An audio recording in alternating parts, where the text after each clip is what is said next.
Hello everyone, ఈరోజు వచ్చేసి నేను మీషోలో ఒక ప్రోడక్ట్ ఆర్డర్ పెట్టాను. అది వచ్చేసి ఐస్ ఫేస్ రోల్ అనండి. నేను వర్త్ ఉన్న ప్రోడక్ట్ తీసుకుందామని చెప్పేసి ఇది రిటర్న్ పెట్టేశాను. ఇది అంత వర్త్ అనిపించలేదు, ఎందుకంటే వాటర్ అనేటివి సైడ్కి వెళ్ళి లీక్ అయిపోతున్నాయండి అలా ఫిల్ చేసేటప్పుడు.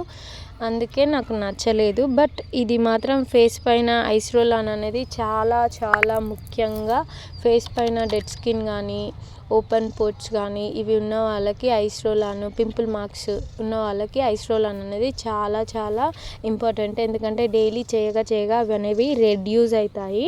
చాలా బాగుందండి. నేను కూడా చాలా రోజుల నుంచి ఐస్ క్యూబ్ తోటి ట్రై చేస్తున్నాను. నాకు అనేది పింపుల్ మార్క్స్ అనేవి క్లియర్ అవుతున్నాయి, బట్ మళ్ళీ వస్తాయి కదా, అలా మార్క్స్ పడిపోతున్నాయి. ఐస్ రోల్ అనేది బాగుంది. మీకు కనుక నా వీడియో నచ్చినట్లయితే లైక్ చేసి సబ్స్క్రైబ్ చేసుకోండి. ఇదైతే నాకు నచ్చింది, బాగుంది అనిపిస్తుంది. మీకు కూడా నచ్చితే వర్త్ ఉన్న ప్రోడక్ట్ తీసుకోండి. Please watching.